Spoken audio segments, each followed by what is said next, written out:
Gue buka dulu nih. Oke, siap. Siap. Oke, Dimas Diskusi Humas Live or Podcast hadir kembali. Kini kita hadir di episode kedua dan untuk pertama kalinya kita akan live Instagram. Dan sebelum kita bergabung dengan narasumber yang udah muncul duluan, Dion, nah gue sampaikan makasih atas dukungannya di channel pertama gue. Insya Allah bisa berguna buat dulur-dulur gue. Nah ini kita panggilannya dulur-dulur ya, biar lebih agak Siap. Sunda banget gitu. Jadi thank you buat dulur-dulur gue yang terutama yang pengen tahu tentang kehumasan, PR, komunikasi dan lain sebagainya. Sebagai informasi bahwa Dimas Diskusi Humas ini merupakan channel yang akan memberikan mendiskusikan seputar hubungan masyarakat mulai dari peran humas, isu humas, tren humas, atau apapun yang terkait dengan hubungan masyarakat. Nggak hanya itu, Dimas Diskusi Humas juga akan ngobrol-ngobrol atau dengan mereka-mereka orang-orang yang punya inspirasi, punya pengalaman, punya pencapaian di bidangnya masing-masing dan kita kaitkan dengan humas. Dan pasti kita akan bawakan dengan santai, termasuk narasumber gue yang satu ini, yang akan sudah hadir di sini. Jadi kudu simak terus Dimas Diskusi Humas yang akan hadir di live di Instagram, lalu rekamannya nanti akan bisa didengarkan di Spotify. Dan juga gue rencanakan akan masuk di YouTube channel gue Dimas Mulyawan. Oke, sekarang udah ada Om Dion.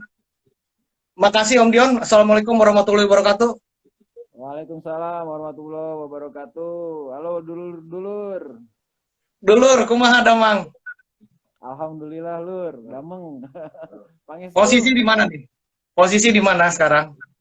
Kebenaran masih di Cibodas nih di base campnya Indonesian Mountains masih. Mantap. Kita ngobrol-ngobrol hari ini oke ya? Wis jadi bari jeung Jadi ngarokok bisa tuh ini man. ya gua ngambil tema sebenarnya agak ngeri nih tentang Indonesia Mountain yang teraniaya, dihujat dan bad image. Tapi gua Ah, itu aduh kumahanya clickbait pisan euy. Aduh. Sok. cuma gua nggak mau ke arah sana dulu gitu. Gua nggak mau ke arah sana dulu karena gua pengen melihat dari sudut pandang Indonesia Mountain sebagai apa ya, basis anak-anak petualang gitu, anak-anak gunung yang gua sangat kenal dengan Indonesia Mountain gitu. Indonesia Mountain launching gua datang, Indonesia Mountain bikin base camp gua datang, malah gua ngeband di sana gitu. Saya datang Jadi emang waktu itu ya. Ngisi malah ah waktu itu. jadi apa namanya, keterikatan gua dengan Indonesia Mountain cukup cukup cukup erat gitu sejak beberapa tahun lalu gitu ya. Yang pasti gitu. Nah, Om Dion mungkin bisa ceritalah siapa sih Indonesia Mountain sebenarnya gitu. Dari awal sejarahnya gimana gitu. Walaupun gue sebenarnya udah cukup tahu lah gitu. Tapi teman-teman banyak yang pengen tahu nih, gimana lu bisa membangun komunitas anak-anak gunung yang pasti adalah sebenarnya jarang banget yang kayak gini gitu. Lu termasuk pionirnya gitu. Ya, Om Dion, mangga. Oke, eh Indonesia Mountains itu didirikan tahun 2012 ya. Nah, 2012. Nah, kedengeran nggak suara gue? Kedengeran ya? kedengeran dong. Oke. Ya, kita 2012 berdiri. Memang awalnya tuh berawal dari apa ya? Dari kerisauan teman-teman lah ya. Ada 5 orang pendiri. Pas awal berdiri itu kerisauannya itu adalah kok kita sering naik gunung gitu, tapi sering lihat orang di gunung tuh bermasalah gitu. Yang bermasalah dia nggak lengkap perlengkapannya, membahayakan diri sendiri, membahayakan teman-temannya, terus bahkan ngerepotin orang banyak gitu ya. Itu berangkat dari kerisauan itulah awalnya. Terus kita juga ada kerisauan apa ya? Orang tuh memanfaatkan hutan itu hanya dieksploitasi aja sumber daya alamnya. Sedangkan sebenarnya di situ ada potensi apa ya? Potensi ekonomi yang bisa didapatkan ya dari hutan itu, dari hutan potensi ekonominya itu berupa dalam apa ya, dalam bentuk pariwisata sebenarnya. Jadi Hmm, kerisauannya sih awalnya itu. Jadi sebenarnya daripada orang-orang sekitar hutan itu apa ya, motong pohon dijual kayunya gitu ya.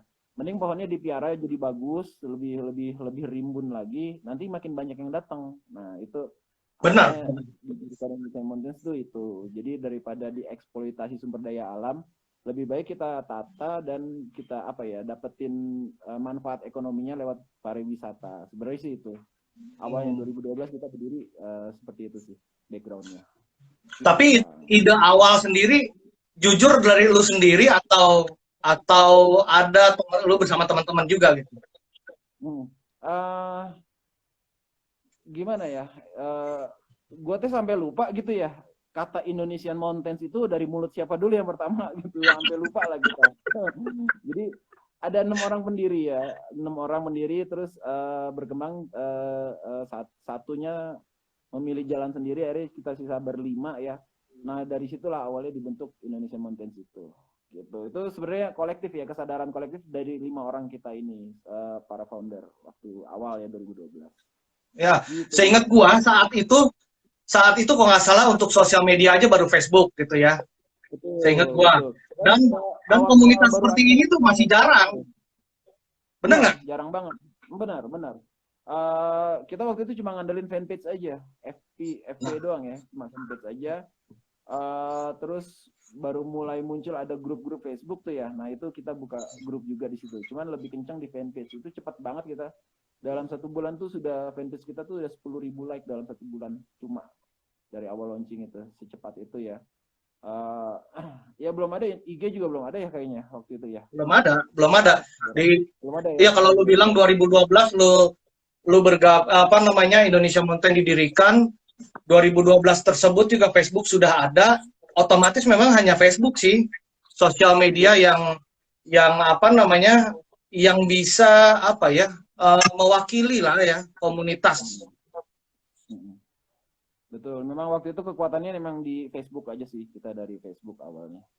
Gitu. Oke. Nah sekarang Indonesia Mountain sudah 64.000 followers di Facebook. Dan 3.900 sekian di Instagram yang gua tahu ya, yang gua baca gitu. Ini luar biasa sih menurut gua gitu, khususnya di Facebook. Lu udah bisa mengakomodir lah ya, mengakomodir teman-teman pencinta alam, teman-teman para hikers, para ya yang seneng jalan-jalan ke gunung untuk bisa punya informasi sih ya. Yang terpenting adalah punya informasi yang baik bagaimana sebagai seorang petualang. Gue bilangnya gitu, petualang ya. Nah, ya petualang boleh lah ya, karena nggak semuanya pendaki gunung juga, cuman memang basicnya memang pendaki gunung sih paling banyak. Cuman ya petualang boleh. Lu masih ingat nggak? Fancy gitu kesannya, petualang teh mahal gitu kesannya. Lu masih ingat nggak apa yang lu lakukan di Indonesia Mountain awalnya? Apakah boleh dibilang misalnya mengakomodir pertanyaan-pertanyaan teman-teman yang kira-kira gunung apa ya yang cocok untuk pemula, kira-kira rutenya gimana ya, mudah apa enggak ya gitu. Lu masih ingat nggak apa yang pertama kali dilakukan di IM?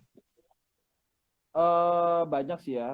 Awalnya kita memang hanya sentra informasi sih awalnya.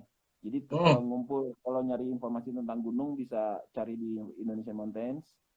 Lalu kita lebih ke ini. Gue lebih banyak turun ke komunitas ya. Jadi lebih banyak ke ngebentuk komunitas yang kayak gitu-gitu. Bikin acara-acara komunitas itu 2014 ya. Jadi kita dibentuk 2012 akhir ya, bulan Desember 2012 kita dibentuk, 2013 kita bikin beberapa training. Jadi waktu itu ada apa ya? Ada fenomena saat itu adalah seperti ini. Jadi orang tuh udah males ikut pendidikan dasar di klub-klub pencinta alam. Jadi udah ikut mapala misalnya gitu ya. Mereka mulai males karena takut dikasarin lah, takut dibully, sampai ada berita yang pendidikan dasar lalu meninggal segala macam ya. Yang akhirnya mapala itu secara umum dapat cap ya, dicap sebagai organisasi setor nyawa kayak gitu. Akhirnya anak zaman itu 2012 2013 tuh akhirnya orang nggak banyak ya yang bergabung di klub-klub pencinta alam. Gue bisa ngomong begini karena memang ya gue juga dekat dengan beberapa klub pecinta alam dan merasakan fenomena yang sama. Dulu kalau misalnya kita buka pendidikan dasar, taruhlah yang daftar tuh 100 kita seleksi, dari yang daftar tuh 100 kita seleksi bisa ikut 50. Nah, di 2012 2013 itu yang daftar aja nggak nyampe 20 gitu. Yang ikut pendidikannya 5 orang. Jadi bisa dilihat perbedaannya. Jadi memang trennya saat itu orang udah mulai malas ikut pendidikan yang mungkin dianggapnya semi militer mungkin ya. Jadi lebih suka cari-cari ilmu itu lewat pelatihan-pelatihan, lewat media sosial, bahkan lewat Google. Nah, itu yang coba kita fasilitasi sebenarnya. Jadi gue buka banyak pelatihan, training center untuk pendaki gunung, P3K misalnya, navigasi darat, lalu survival. Nah, itu training-training yang kayak gitu yang coba kita bagi ke masyarakat umum tanpa harus ada lewat metode perpeloncoan gitulah. Seperti itu. Fotografi juga gue bikin training fotografi, training penulisan jurnal, kita pernah ngadain kayak gitu-gitu. Jadi itu yang kita lakukan.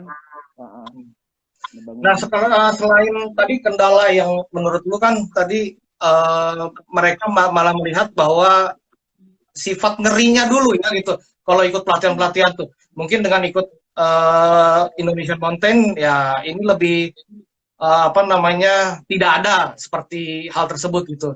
Nah, tapi masalah biaya, masalah nggak sih? Kan pasti pelatihan butuh biaya dong. Iya, biaya ya pelatihan pasti ada biayanya ya, karena kita pelatihannya itu dilaksanakan secara profesional, dalam artian kita mendatangkan pelatih, trainer yang memang ahli di bidangnya ya. Itu pasti, taruhlah misalnya orangnya nggak di Jakarta, taruhlah misalkan orangnya tinggal di Surabaya gitu. Nah, itu kan kita mesti ada akomodasi yang kita sediakan supaya bisa trainernya datang ke Jakarta. Yang kayak gitu. Beda dengan satu klub pencinta alam yang trainernya memang dari anggota mereka sendiri gitu ya. Kalau kita kan nyari dari luar. Ada anak-anak Indonesian Mountain yang sudah punya keahlian di bidang-bidang tertentu tuh banyak. Cuman kita kalau bisa bawa trainer dari luar buat kita itu pengayaan gitu. Jadi gue lebih prefer kita pakai trainer dari luar yang memang lebih bagus. Bukan lebih bagus, maksudnya supaya kita juga dapat sudut pandang yang lain gitu loh. Itu ada biayanya semua. Terkendala, iya terkendala, cuman memang value-nya kan ada juga ya. Jadi memang biaya sesuai sih dengan value yang kita berikan, seperti itu sih. Oke. Mungkin bagi IM juga mendatangkan trainer dari luar juga ya sambil belajar juga dong gitu. Itu pasti kan? Nah, kan itu salah satu ini lu juga kan? Tujuan lu juga kan? Betul. Jadi dan gue selalu menyiapkan 1-2 orang kru gue untuk jadi siswa juga di situ. Jadi IM kan punya tim ya, tim sendiri. Nah, tim gue nih nanti gue susupin nih 1-2 orang gitu. Udah lu sekolah gratis gitu. Nah. trainer top gitu kan. Jadi anak buah gue juga kebentuk gitu. Nah, kalian sendiri sekarang certify nggak? Nah, ini harus tahu nih orang-orang. Ini kayaknya masih adem yang kemarin nih. Certified di Indonesia Mountain kalau misalnya kita nggak hanya training juga ya, kan kita ada kita masuk terjun ke sektor wisata seperti visi kita ya dari awal. Jadi kita masuk ke wisata, kita melayani orang-orang yang mau naik gunung, nggak mau repot, terus mau dilayanin secara luxury ya, seperti orang ke hotel gitu ya. Nah, itu bisa sama Indonesia Mountain. Nah, untuk itu gue butuh kru ya, orang-orang yang bisa mensupport dan menyediakan waktunya di situ sih, kayak begitu. Nah ini mumpung lu udah mention nih, jadi gue mau masuk ke hal yang tadi nih. Jadi yang gue lihat nih ada pengembangan ya di Indonesia Mountain ya, dari awalnya tadi memberikan pelatihan jadi tempat tanya jawab teman-teman yang biasa naik gunung gitu untuk mengetahui hal-hal tersebut gitu ya. Nah, ada pengembangan gue lihat IM buka open trip gitu ya, yang tadi lo bilang gitu. Kita trip asik, santai, lux gitu ya, dan nyaman gitu. Dan ini bagi teman-teman yang pemula lah ibaratnya untuk naik gunung pun bisa enak gitu ya. Betul, betul banget. Emang kebanyakan sih pemula atau jadi ada dua segmentasi gue. Pemula atau pendaki yang istilahnya dia sudah dulunya anak mapala, misalkan anak pencinta alam gitu ya. Terus udah sekarang dia kerja, kehidupan perekonomiannya sudah baik, lalu pengen naik gunung yang istilahnya ya sekedar mengenang masa-masa kemarin gitu ya. Nah itu dia ikut trip gua. Biasanya sih private kalau yang kayak gitu sih. Gitu. Ini yang belum pernah gue coba. Certified atau enggak ya? Pertanyaannya itu ya. Gimana? Tadi pertanyaannya certified atau enggak ya orang-orangnya Indonesian Mountains ya? Nah itu. Oke. Gue yang masuk ke dalam tim gue tuh saat ini yang certified ada 4 orang guide. Wisata gunung ya, itu certified pengemudi wisata gunung. Kita juga ada certified-nya itu outbound, itu kita ada yang certified outbound juga. Lalu pemandu wisata gua kita ada yang certified juga gitu. Umumnya ya kalau kita menerjunkan tim di lapangan itu setidaknya 1 orang tuh sudah certified di timnya mereka gitu. Untuk keselamatan ya, alasan keselamatan dan kenyamanan juga. Jadi certified nggak masalah jago doang, tapi bisa bikin orang enak itu certified. Iya dong, pasti itu. Nah, apa sih IM sendiri suka ini nggak? Ini kemarin gue dapet pertanyaan juga nih dari teman-teman gitu. IM kasih edukasi nggak sih gitu? Lo tahu kan gitu? Apa namanya? Banyak orang yang naik gunung tuh ya nggak sekedar naik gunung ternyata. Nyampah lah, coret-coret lah, metik-metik lah gitu kan, yang nggak boleh. Nah, gua rasa harusnya IM bisa melakukan edukasi ini gitu. Nah, lu lakukan nggak? Ada banget. Apa ya? Kita bikin operasi bersih itu jadi agenda kita juga. Jadi bersih-bersih di gunung ya, mulung sampah di gunung gitu. Ya itu jadi agenda kita juga. Nggak hanya di seputaran Jakarta, tapi di daerah juga kita bikin operasi bersih. Waktu itu malah kita operasi bersih itu tematik tuh, Mang Dimas. Jadi operasi bersih kita itu memperingati Hari Kartini ya waktu itu ya. Kita tuh gunung 189 orang itu banyak gitu. Gunung mana, Bro? Gunung Gede. Oh, gede. Orang pakai kebaya itu. Cuman kebayanya simbolis ya, atasannya kebaya, bawahannya itu tetap celana gunung, tapi dia pakai setengah tuh kain cewek lah ya. Kebaya ya, jadi pasangannya kebaya. Itu kita naik gunung bawa carrier, bawa plastik sampah. Nah itu campaign seperti itu sih kita jalanin sudah dari 2012 sih sudah jalan tuh, Mang. Penting itu soalnya kita bermain di gunung ya, lalu tempat bermain kita kotor kan nggak enak ya, Mang ya. Nah kurang lebih iya pasti dong. Iya, karena apa namanya, ya kita masih sering lihat lah gitu ya di sosmed di mana-mana, dengan bangganya dia metik-metik Edelweiss, dengan bangganya dia coret-coret dengan nama sekolahnya di batu-batu. Nyampah lah ini itu abis makan lempar sana lempar sini gitu kan, ya kelestariannya nggak kejaga lah akhirnya gitu ya. Nah, apa IM sendiri udah melakukan seperti itu ya, operasi bersih lah di Gunung Gede dan lain-lain gitu ya. Ya ini apa ya, campaign positif lah. Iya, setiap kita ada acara berusaha untuk dapat publikasi ya, bukan pengen beken sih Mang publikasi, tapi memang supaya impact yang kita dapatkan tuh lebih besar. Jadi nggak sekedar kita mungut sampah hari itu doang. Taruhlah kita ngumpulin misalnya 60 orang. Tapi kita coba supaya dapat publikasi, supaya apa yang kita lakukan ini kedengaran sama orang lain. Nah itu yang campaign yang kita lakukan sih seperti itu sih selama ini. Oh iya dong, pasti harus itu. nah balik lagi ke open trip tadi. Siap. Anjir pakai kacamata Lu udah umur berapa sih? Nggak jauh dari lu, Dodol.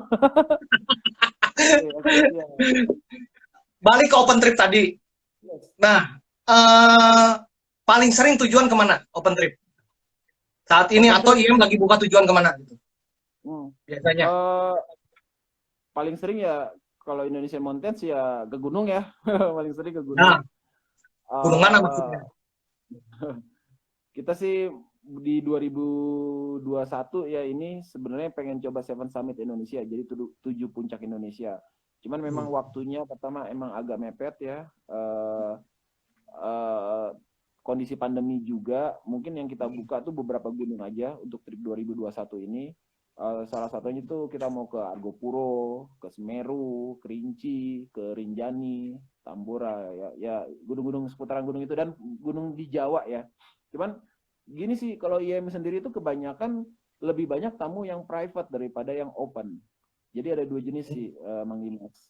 Kalau Oke. private itu memang dia sudah tahu IM, dia tahu servis kita seperti apa, dan klien ini pengen jalan misalnya sama teman-temannya aja misalnya, atau sama sekeluarganya, nah itu private trip. Nah, kalau open tuh memang yang kita publikasikan tanggal segini kita mau ke gunung ini nih, ada yang mau ikut apa enggak, nah itu open trip ya, jadi ada open sama private trip. Tapi kebanyakan memang kita sih di private-nya sih kalau sekarang. Oke. Eh, kalau private itu tadi ya, yang gue lihat kan, yang pernah gue lihat dari page-page-nya IM sampai mancanegara ya. Artinya Ya, apa namanya, turis-turis apa namanya, menghubungi IM untuk trip ke salah satu gunung. Seperti itu ya? ya, ya benar, benar. Dari apa ya? Mancanegara sih ya alhamdulillah ada aja gitu ya. Ada aja taunya dari mulut ke mulut biasanya, IM sendiri. Karena kita website juga belum ada sampai sekarang sih. Jadi Hmm. memang ya belum ada website tapi juga udah alhamdulillah sih tripnya udah hampir nggak ke handle gitu. Nah, tamu asing banyak sih, beberapa orang Rusia ada, orang Amerika, orang Kanada, orang UK, Polandia, banyak banyak banyak mah. Oh, artinya berarti selama ini IM sendiri apa ya? Boleh dibilang promosinya pertama sosial media, lalu mulut ke mulut juga ya? Ya, kebanyakan sih mulut ke mulut karena memang apa ya, word of mouth itu memang ya kita rasakan sih memang itulah yang paling efektif sampai saat ini. Word of mouth itu memang yang paling efektif yang kita rasakan, dan uh, ya itu sih kita kita posting di sosial media standar aja, sehari 1 kali, sehari 2 kali gitu, nggak terlalu banyak mengharapkan dari situ juga sih, tapi lebih banyak yang dari memang sudah kenal ya, sudah tahu, sudah pernah merasakan servisnya gitu. Karena nggak banyak mang ya operator apa wisata ya yang melayani seperti yang Indonesian Mountains layani ya. Nggak ada beberapa, cuman nggak banyak juga. Jadi persaingannya masih belum terlalu keras ya di industri itu. Hmm. Ya memang di komunikasi sendiri kan memang word of mouth adalah salah satu bentuk campaign yang efektif ya, selain sosial Ya. media gitu. Dan lu mengakui juga kan sosial media saat ini cukup membantu mendongkrak nama IM sendiri kan? Oh ya, jelas banget kalau masalah itu, karena ya kita juga lahir dari situ sih ya, dari sosial media ya. Hmm. Terus ya kemarin gak rame dari sosial media gitu ya. Gua Itu belum udah sempet. belum nyinggung masalah rame nih gitu. Tapi Belum, karena oh lu ya, mancing, ya. ya Gue udah karena nggak lu tahan pengen mancing, cerita. ya udah gua mulai nih. Ayolah kuy, gaskeun. Nah, berkat sosial media juga IM jadi rame gitu. Bener, bener. Iya kan? Ada apa Bener. sebenarnya? Nah, gua halus saja. Ada apa sih sebenarnya, lu bisa cerita nggak nih sama Hmm. sama dulur-dulur gua semua nih gitu. Ada apa sih Om Dion gitu? Oke. Awalnya gimana? Sok ngopi heula lah, Awalnya ngopi heula, ngarok heula, tenan naon. ngerokok boleh nih. Boleh dong, Oh, boleh, bebas. boleh. Siap. Bebas, bebas. Santai aja. Justru kita harus santai nih. Kalau serius Iya, nggak ada yang nonton. ya, bener. Biar lu rada rada tenang gitu ceritanya. Jadi kemarin sempat rame-rame, lu sempat menanggapi. Nah, gua jujur aja, gua ketinggalan gitu. Gua ketinggalan informasinya. Ada apa sih sebenarnya gitu? Indonesia Mountain yang gua kenal gitu kan. Apa masalah trip atau masalah apa kok sampai sampai ya isunya kemana-mana lah gitu. Gitu. Nah, ini lu mungkin bisa bisa cerita lah, bisa bisa klarifikasi lah. Ada apa sih sebenarnya gitu?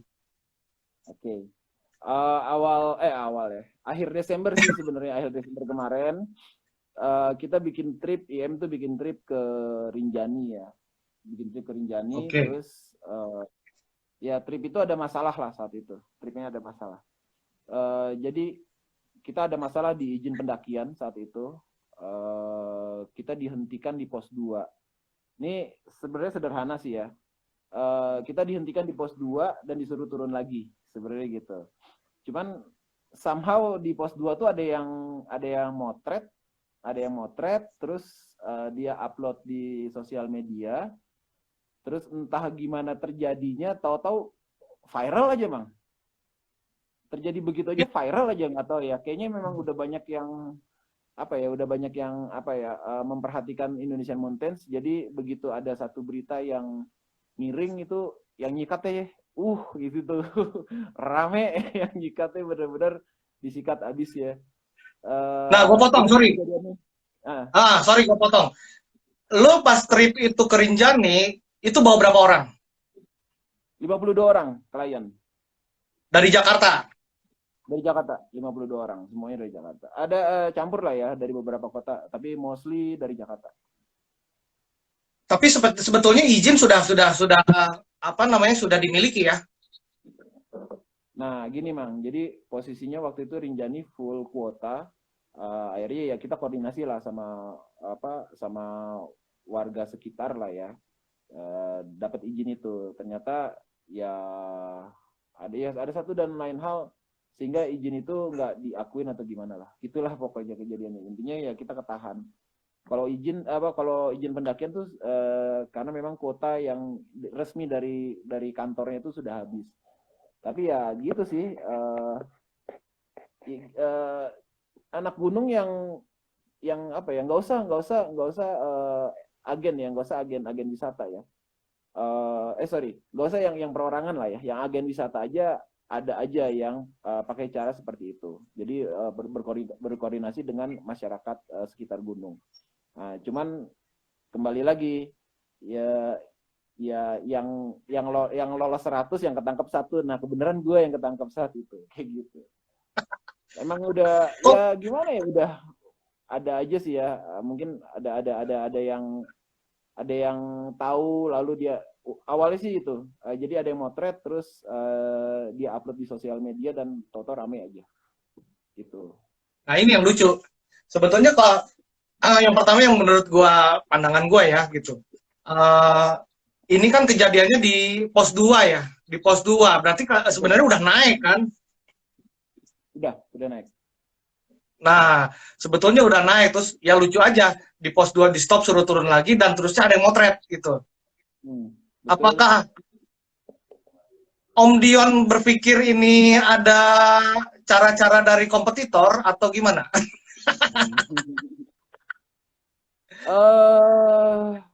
Ya kalau pikiran selintas sih ya pasti ada lah ya, namanya kita dalam kondisi kayak saat itu ya bermasalah, jadi pikiran negatif sih muncul aja sih Mang ya.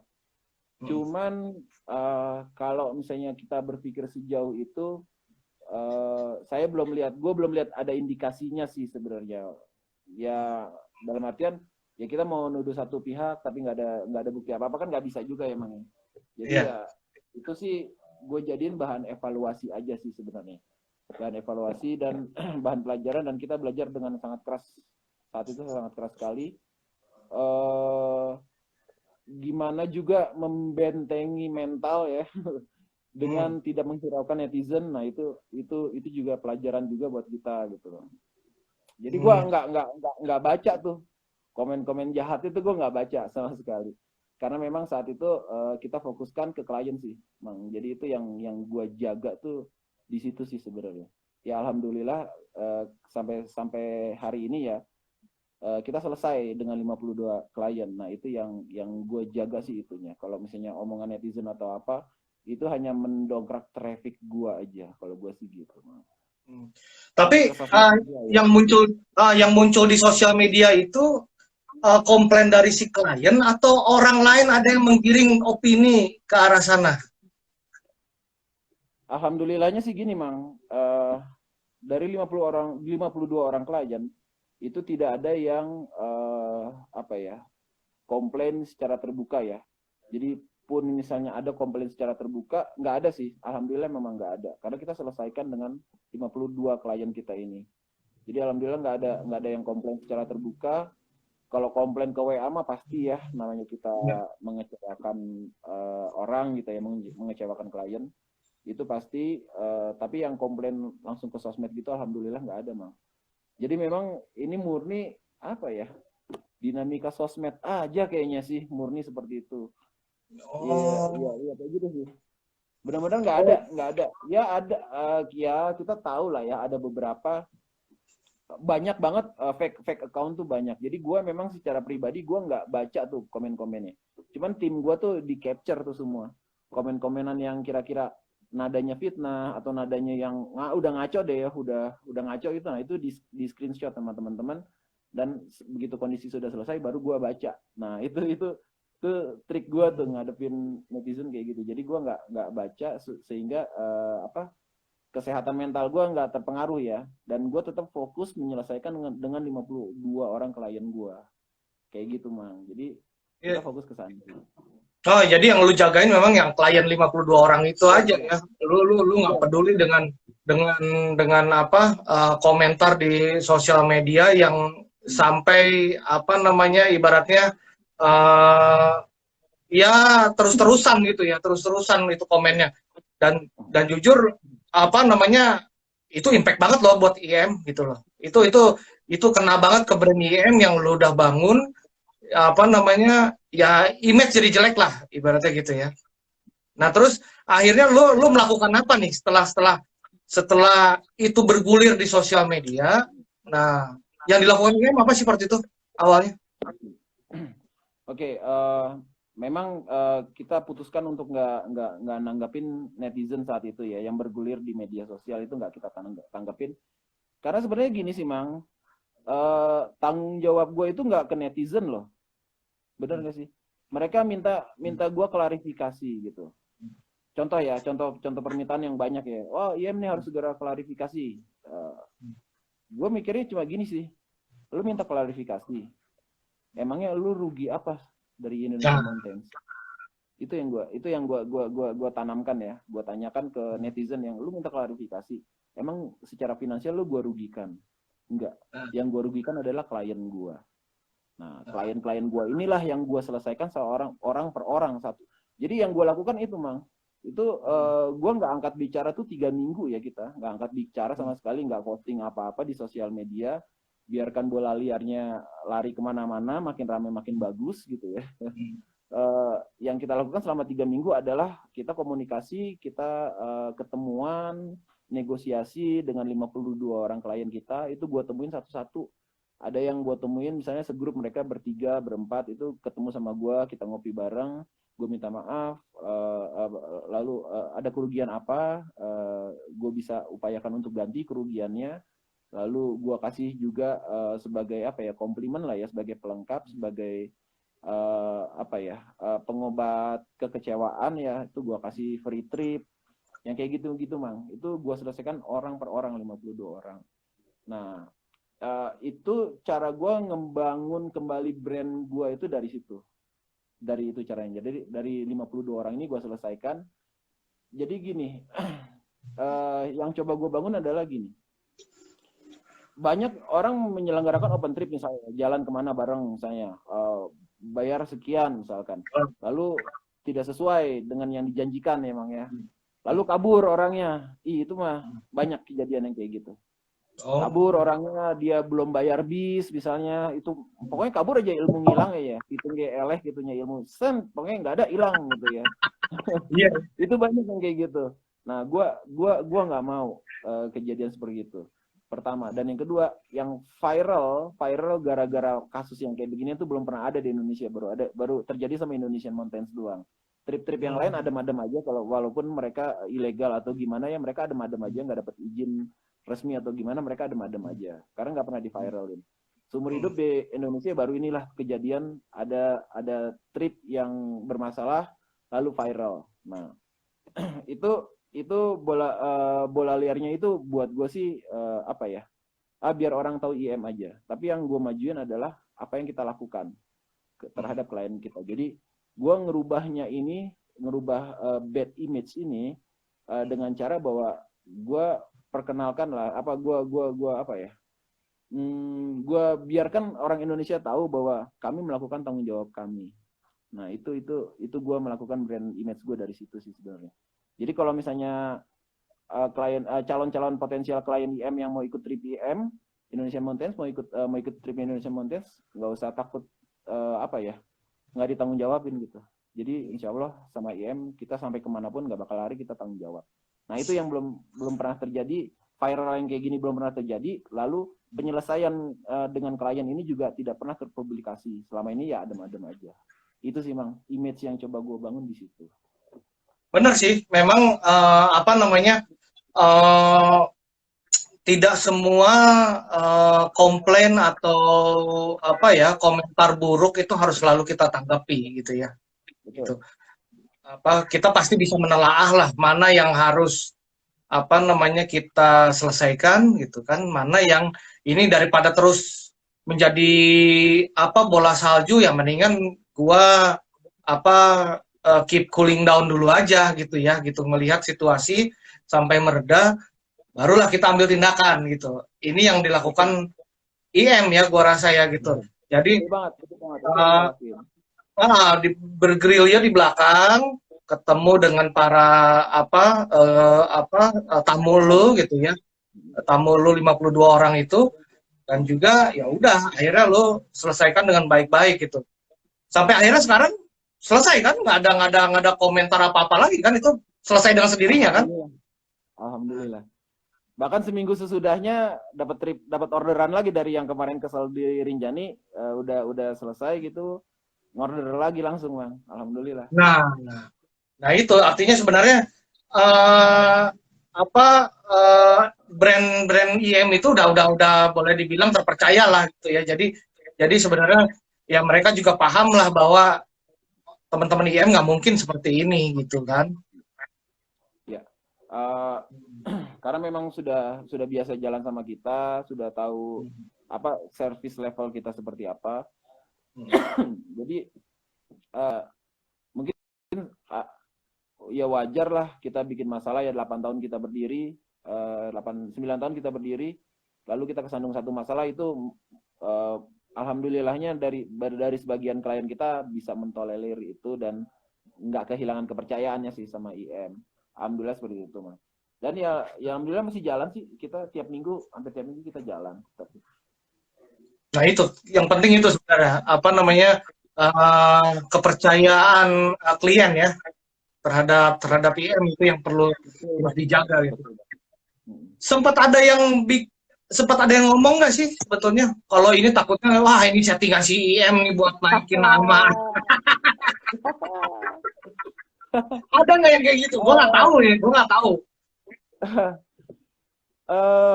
Nah ini kebenaran gue ngomongnya sama orang humas ya, orang PR ya. Jadi gimana Mang? Itu beresiko nggak sih Mang kayak gitu? Gue tanya deh dari sisi PR sendiri. Kalau misalkan gue nyeting bikin satu kejadian yang kita ketangkep gitu, lalu jadi viral gitu, dari viral tuh kita jadi beken gitu. Itu dari sisi, soalnya gini, gue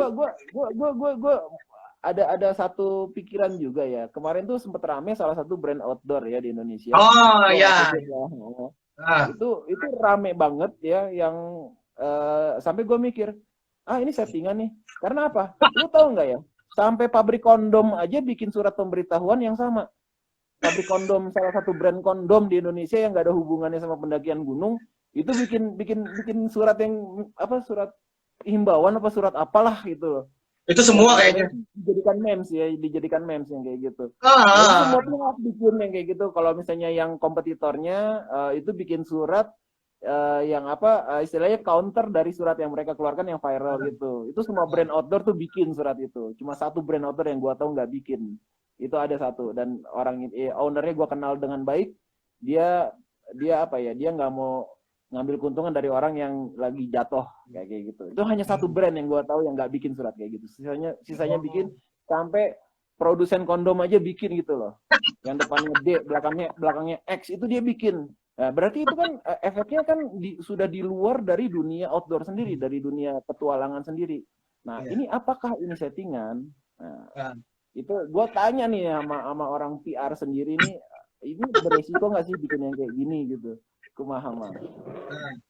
jujur gue kemarin di LinkedIn sempat komen-komenan sama PR-nya brand tersebut Hmm. gitu ya. Gue sampaikan apa ya simpati gue lah gitu ya kepada si PR-nya brand tersebut ini bahwa ya maju terus Mbak gitu. Jangan jangan jangan apa namanya jangan kalah untuk hal seperti ini gitu. Di PR ini apa namanya biasalah gitu dinamika seperti ini gitu kan gitu karena ya semakin besar nama anginnya makin kenceng juga gitu kan gitu.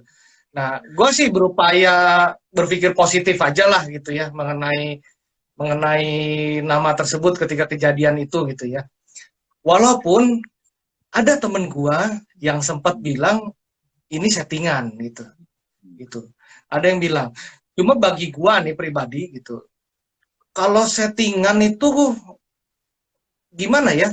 Mereka itu market leader loh gitu. Yeah. Oh, Mereka oke. Okay. market leader loh di Indonesia gitu. Lu boleh lihat lah gitu. Gua yang setiap hari kerja naik kereta gitu. Minimal gue pasti lihat entah jaketnya, entah Logonya. tasnya. Ya, ada. Pasti aja pakai topi lah orang pakai topi merek itu, jaket merek itu, tas merek itu. Itu gila loh. Itu dia tuh udah market leader banget di Indonesia gitu. Jadi Benar. buat apa harus melakukan negatif campaign seperti itu gitu apa buat gue sih apa ya lu kurang apa lagi sih gitu itu resikonya gede buat ketika Tapi lu apa ini namanya sebenarnya tapi gimana? reach-nya ya, reach out-nya ya. Dia reach-nya itu kan dia menjangkau di luar lingkaran entah mungkin dia mencoba apa ya apa ngakalin algoritmanya sosmed lah ya. Itu dia reach-nya tuh di luar apa petualang, di luar penggiat outdoor. Itu sampai ke sana gitu. Apakah itu bisa jadi satu strategi atau terlalu berbahaya gitu yang seperti itu?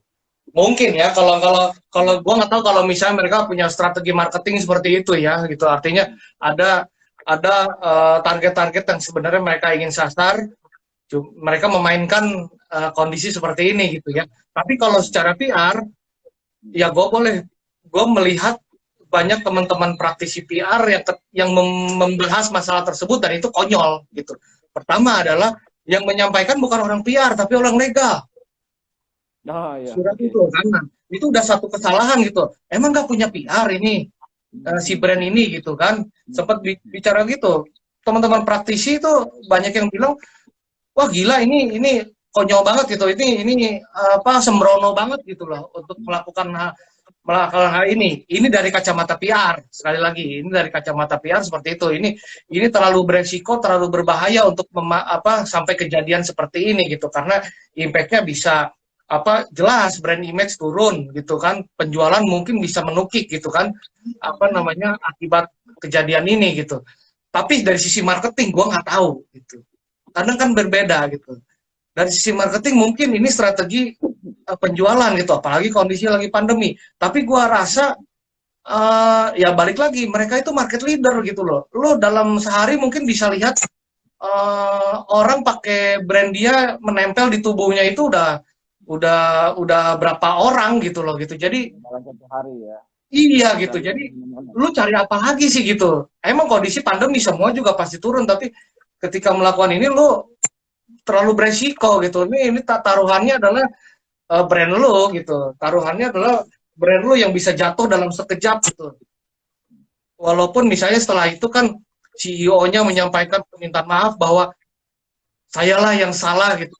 Iya, iya. Masa sih gitu? Gua sih berpikir masa sih lu mau mempermainkan CEO lu dengan dengan apa strategi kayak gini gitu.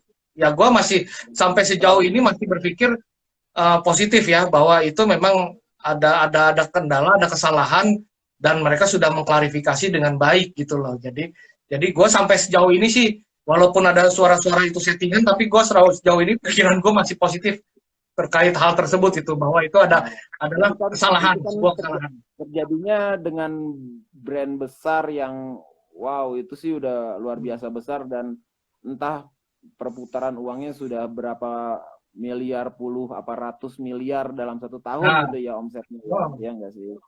Nah untuk brand sebesar itu aja mungkin apa ya nggak apa nggak berani ya atau nggak berani lah atau karena dibilang ini apa terlalu berani ya kalau misalnya kita bikin campaign yang seperti itu ya itu kita bisa dibilang nggak mungkin settingan ya apalagi cuma kita yang cuma kecil-kecilan kayak IM jadi memang sih ada sih mang Nah, serius ada yang wah ini settingan nih gitu ya ada yang gue bilang eh gila lo gue nggak sesakti itu bisa nyeting sedemikian rupa men gila lo itu membutuhkan rapi resource ya, berapa banyak iya iya rapi ya settingannya ya kalau gitu ya. Ada yang fotoin, ada yang ini gitu ya. iya makanya aduh enggak lah ya gimana ya dan ya gue mau orangnya polos-polos aja sih mang intinya mah begitu sih enggak lah enggak Benar, benar, benar, benar. Enggak, ya itu memang kayak apa kalau misalnya settingan strategi, tapi ya sejauh ini kalau kita sih ya mikirnya lempeng-lempeng aja gitu ya. Kita nggak sebegitu apa ya butuhnya publikasi gitu ya. Boleh dibilang gitu kan IM kan.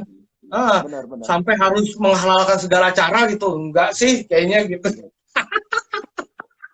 ya kalau dari belajar dari kejadian kemarin sih memang gue nggak bisa pungkiri lah ya, nggak semua orang terpuaskan ya emang yang pertama. Lalu ada juga beberapa klien yang langsung belok kanan juga ada. Itu Oh memang, gitu. wah, itu yang alhamdulillah sih kebanyakan sih masih tetap stay sama IM ya, alhamdulillah. Tapi ada lah beberapa yang gue dengar omongan lah, misalkan, oh jangan pergi sama IM lagi tuh reputasinya udah hancur misalnya. Itu ada klien yang seperti itu ya, gue nggak apa-apa. Memang itu harga yang dari sebuah pelajaran yang perlu gue bayar untuk itu. Nah, cuman apa ya? Satu hal yang pengen gue sampaikan ke masyarakat umum bahwa ya kita kita orang-orangnya itu jelas gitu loh, bukan fake account kayak gitu-gitu ya, Bang ya. Jadi memang Ya, ada orang-orangnya dan kita nggak lari sih. Itu yang coba gue sampaikan lah dari masalah kemarin tuh itu sih mang iya. Iya sih apa tanggung jawab sih yang penting ya. Tanggung jawab kita sebagai penyelenggara gitu ya, penyelenggara trip kan gitu bahwa apa gue ini butuh trip ini nih ya apa namanya untuk buat makan gua gitu loh gitu. Masa gua ingin benar mengecewakan tamu gua gitu loh gitu kan. iya benar jadi memang Kita nggak ya hanya gue cuma terima. mau lari kemana sih sebenarnya misalkan gue mau main balik kanan aja gitu bang ya kabur gitu ya gue mau lari kemana gue teh dapur gue teh di sini gitu di Nah, industri ini gue kerja gue cari uang di industri ini cari penghidupan dari sektor wisata minat khusus gunung hutan ya jadi gue mau lari kemana gitu semoga ini jadi pesan kepada untuk calon-calon apa ya potensial customer gua ke depannya bahwa kita pernah punya kesandung masalah dan kita bertanggung jawab. Itu sih apa satu apa ya milestone mungkin gua anggapnya ya satu ya, apa ya satu perjalanan. pijakan yang pernah kita lewatin ya, pijakan yang pernah kita lewatin. Milestone sih seperti itu. Gitu Iya, sih, Mang. karena kan memang apa apalagi yang sudah ya kalau dari 2012 berarti udah hampir 10 tahun gitu ya di industri ini gitu. Sudah hampir 10 tahun di industri ini yang pasti eh, bukan masalah cuan doang gitu yang lo cari kepercayaan juga yang paling penting gitu ya gitu. Kepuasan pelanggan gitu loh boleh dibilang kan. Itu yang terpenting lah gitu loh. dalam membangun bisnis ini gitu kan gitu. Sepakat kan lo? Benar banget. Itu sih nomor satu itu. Bisnis jasa ya. Kita bisnis jasa bukan. Kalau bisnis barang kan kelihatan gitu ya. Barang ya speknya apa, Ya. materialnya terbuat dari apa, itu kan kelihatan ya. Kalau jasa kan nggak kelihatan, Bang. Jadi jasa itu benar-benar nama baik yang dijual, lalu reputasi itu yang untuk mendapatkan potensial customer itu seperti itu. Ya lebih ke sana sih. Jadi betul-betul pelayanan tuh ya nomor satu sih pelayanan. Asli benar. Ke depan lo ada rencana apa nih Indonesia Mountain? Tetap sih trip-trip tetap kita jalan, lalu coba ningkatin ningkatin skill kru juga jalan terus. Lalu 2021 ini kita fokus juga di training center lagi. Training center karena sempat terbengkalai 2 tahun lah ya. 2 tahun kita nggak ada training sama sekali. 2021 ini pengennya sih ada training lagi. Paling itu sih, Mang. Coba cari investor. Coba cari investor kali ya. Ngomong-ngomong pernah di-endorse sih sama salah satu equipment peralatan naik gunung dan lain sebagainya, udah pernah belum? Nggak pernah. Cuman kalau misalkan kayak kerjasama cross branding gitu sih sering, Mang. Sering kerjasama gitu. branding ya. Jadi kita kerjasama di situ. Tapi kalau di endorse sih nggak pernah sih sama siapapun gitu ya. Gini sih sebenarnya, jadi IM sendiri kita kalau misalnya kru kita punya ya, pasukan kita ada, orang-orang kita juga didikan kita sendiri dan sudah loyal sama kita. Jadi ibarat kata sih kalau mau menjalankan bisnis ini mau yang kayak gimana pun udah bisa gitu ya. Jadi melayani orang di gunung mau yang kayak gimana pun kita udah terbiasa dan sudah bisa melakukan itu. Jadi ibarat kata mesinnya nih udah ready gitu ya, mesinnya udah ready, cuma orderannya doang yang belum ready. Nah, IM itu kelemahannya adalah saat ini adalah di digital marketing, Mang. Jadi kalaupun ada investor, gue lebih condong mereka investnya di digital marketing. Itu sih yang gue butuhin sih saat ini. Pokoknya order misalnya seminggu nih ada 10 order naik gunung, insya Allah mah kepegang mah ya. Insya Allah kepegang. Cuman yang nggak datang kan ordernya gitu. Kalau orangnya mah pada ini di Basecamp nih sekarang banyak orang nih pada siap kerja gitu, beneran lah.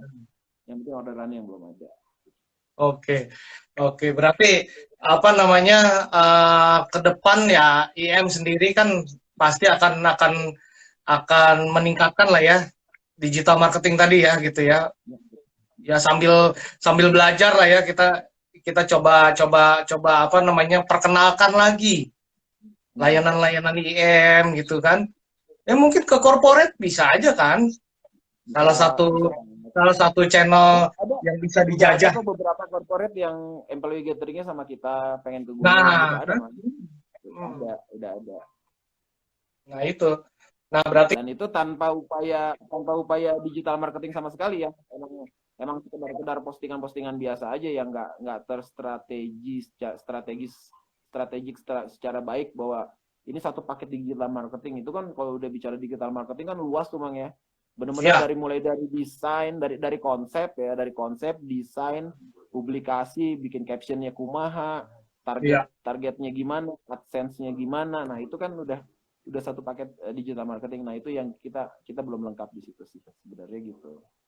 Ya itu seiring perjalanan waktu lah ya, itu pasti akan ke sana lah gitu. Gue percayalah gitu akan ke sana lah gitu. Dulu juga kan berangkat dari hanya Facebook gitu kan, hanya Facebook, sekarang udah di Instagram, udah yang lain-lain gitu kan, udah mungkin udah melalui WA gitu kan untuk jualan tripnya dan lain-lain gitu kan, seiring waktu lah gitu. Sambil jalan, Mang. Asik, mantap. Yang penting mah gue tiap minggu naik gunung gratis, orang mah gitu bukan dibayarin sama klien. Nah ini hobi yang bisa menjadi jadi uang nih kayak gini nih gitu. Emang Iya, emang benar. asik lah ya. Nah, Jadi jadi kalau kantor gua mah lega, Mang. Kantor gua mah lega, nggak ada security-nya di kantor teh gitu ya. Dingin AC-nya, AC sentral gua mah kalah dah, AC sentral bangunan mah kalah. Dingin banget kantor gua mah di gunung mah. wah, gua pernah ngerasain itu, pernah ngerasain di sana gitu. Iya. Pas hujan lagi kan, gitu kan, Oh iya, kantornya kan, betul. mantep. Oke, Om Dion, kayaknya Siap. cukup nih 1 jam kita ngobrol-ngobrol. Oh, udah Jadi sejam. dulu-dulu semua kalau mau nih ya, mau trip ke gunung, ya insya Allah bisa diakomodir oleh teman-teman IM. Itu silakan langsung aja di Facebook mereka Indonesian Mountains, Indonesian pakai N, Mountains pakai S belakangnya ya, atau di apa Instagramnya @Indonesian_mountains. Ya. Bisa hubungi ini foundernya Medion Suryo Wibowo, founder dari Indonesia Mountain, senior gua, apalagi ya teman kerja, teman band. Buat teman-teman yang nggak tahu, Flago inilah pendirinya, salah satu pendirinya sama sama gua sama Erik gitu ya. Iya, iya, iya. Dan sekarang sudah berbelok dia jadi founder Indonesia Mountain gitu. Jadi mungkin kita akhiri. Thank you buat ngobrol-ngobrolnya. Apapun halangannya, hajar terus gitu. Dalam ilmu komunikasi, ya masalah campaign negatif atau berita-berita negatif ya nggak perlu harus ditangani semua gitu ya. Kita bisa memfilter mana yang harus kita kita tanggapi misalnya seperti itu. Tidak perlu Jangan harus semuanya. habis-habisin energi ya, energi untuk apa ya, tong kosong lah, jangan dihabis-habisin energinya untuk itu. Mending fokus ke satu hal yang memang harus dilakukan saat itu, gitu sih. Oke, benar, setuju, setuju banget, setuju kalau gitu. Ya, oke, Om Dion, makasih atas Siap. ngobrol-ngobrolnya.